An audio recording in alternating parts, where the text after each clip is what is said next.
This is the world's heaviest Rubik's Cube. Coming in at a whopping 1,500 grams, it's the same size as a normal speed cube, but weighs about 24 times as much. After making it, a lot of people suggested I move on from the heaviest 3x3 and make, for instance, the world's heaviest 4x4. Sounds like a great idea, right? Well, I thought so too, until I actually tried it. Now, if you remember, I made the world's heaviest 3x3 by packing every edge, corner, center, and even the core full of these really heavy little tungsten cubes of various sizes. Now, I specifically chose a 3x3 with really blocky pieces with a ton of room inside, and I did my best to fill up every little nook and cranny with those little cubes. But the problem is, if you look at any 4x4 on the market, the mechanism is so much more complicated than a 3x3 that there really just isn't any extra room inside to fit that much tungsten. The inner pieces in the core are so tiny, you'd be hard pressed to fit any extra weight in there, which pretty much just leaves the outer pieces, which you may have noticed, are much smaller than the ones on a 3x3. In other words, a 4x4 has a lot less empty space inside than a 3x3, which means less room for tungsten and less heavy of a cube. So I think you know where I'm going with this. If we can't make the heaviest 4x4 because there's not enough empty space inside, why not go the other direction down to a 2x2? The pieces on this cube are massive, which means even though it's a smaller puzzle, there's actually more room for tungsten inside of a 2x2 than there is on a 3x3 or a 4x4. That's right, today we're going to be making the world's heaviest 2x2, and with any luck, we're going to be making it even heavier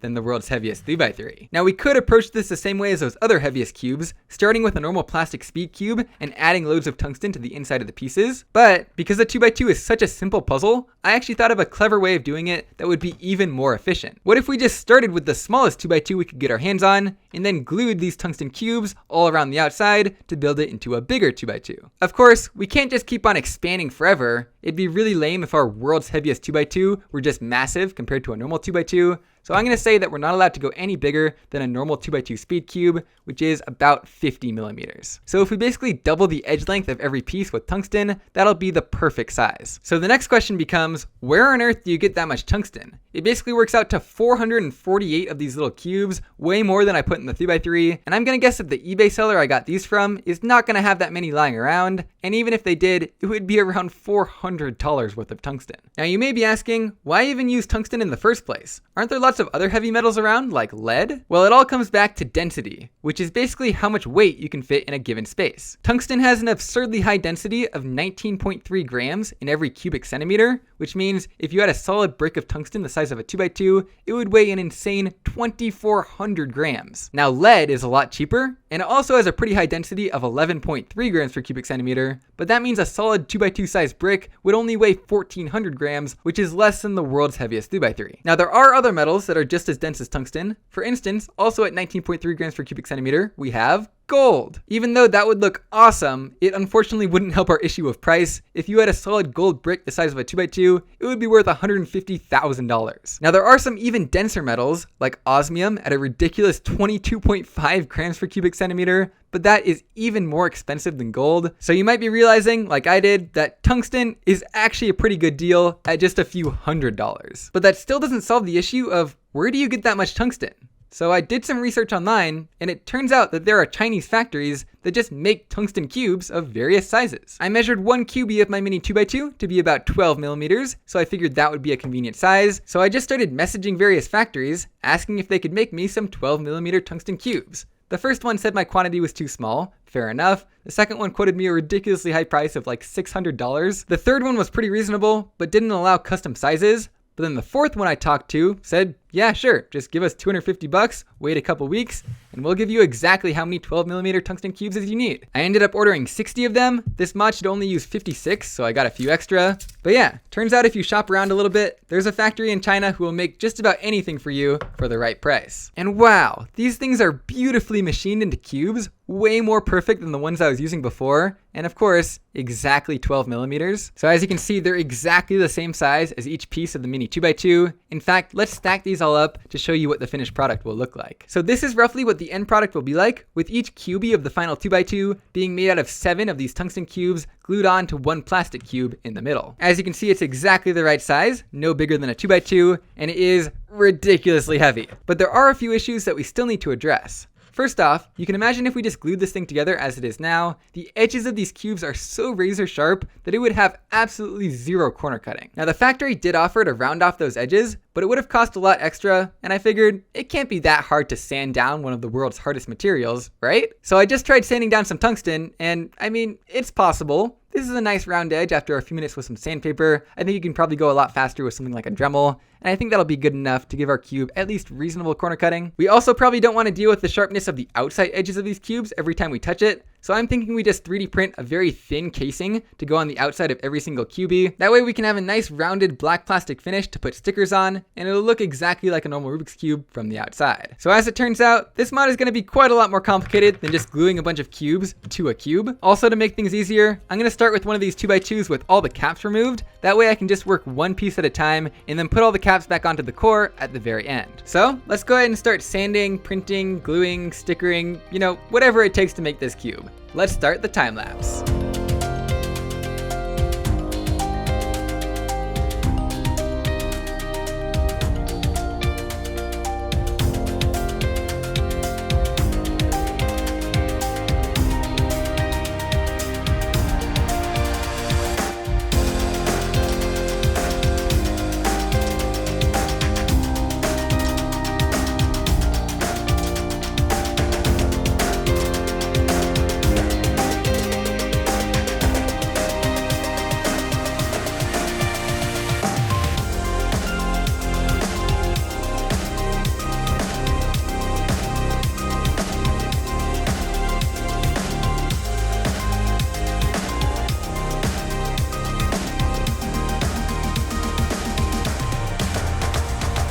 And here are the finished pieces and the finished core. I just want to show them off real quick because I think they turned out really well. The outside of the pieces look just like you'd expect for a finished 2x2, nice bright colored stickers and rounded edges so you're not going to hurt yourself. But then on the inside, it's pretty much all just tungsten. I really love how tightly packed it looks, like you just have the thinnest possible plastic layer around the outside and a little tiny bit for the mechanism, but everything else is packed to the brim. I managed to very nicely sand down the 3 important edges on the inside of each piece. It was a lot more work than I expected, but it means that we should have at least a bare minimum amount of corner cutting. You might notice that the little plastic clips that hold each piece to the core are not very substantial compared to the size and weight of these pieces, and that definitely is my biggest concern at the moment. Will these plastic clips hold everything in place? But there's only one way to find out, and that's by very carefully assembling everything and then trying it out.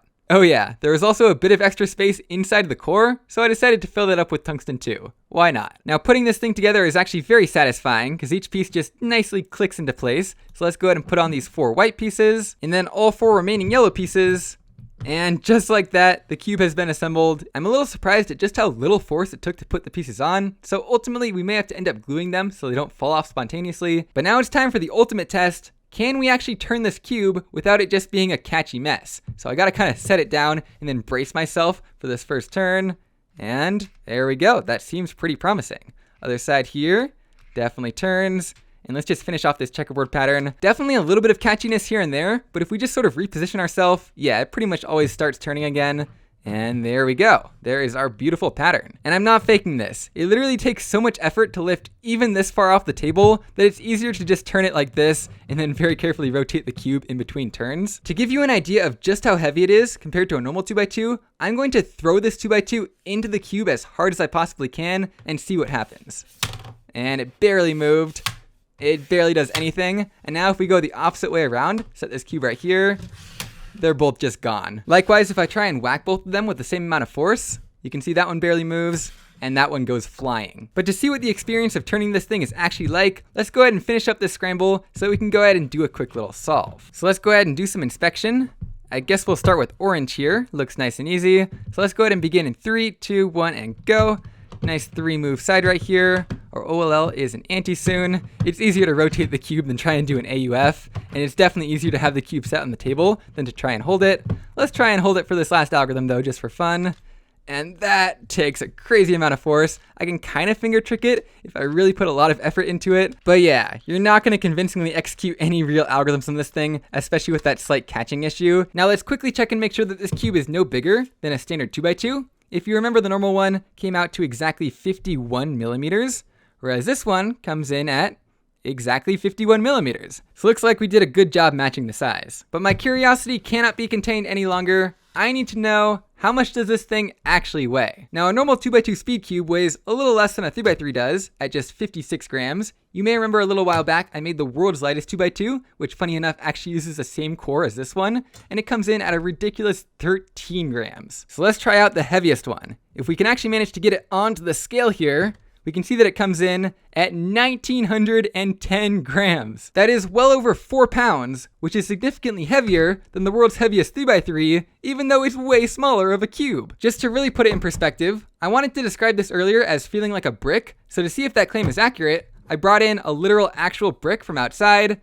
and it weighs 1,800 grams, less than the actual 2x2. So to all those people who say, 4 pounds, that isn't that much. Well, yeah, it's literally heavier than a brick that's what, like 5 times its size? This thing is just the definition of density. So yeah, that's the insanity that is this mod. And to be honest, half the reason for making it was just to be able to finish off my lightest and heaviest 1x1 through 3x3 collection. And I'm not just saying this because I just made it, but I think out of all 6 of these cubes, this one just might be the most mind-boggling to hold in your hands. But that is pretty much it. I hope you all enjoyed this ridiculous mod, and I'll see you guys next time.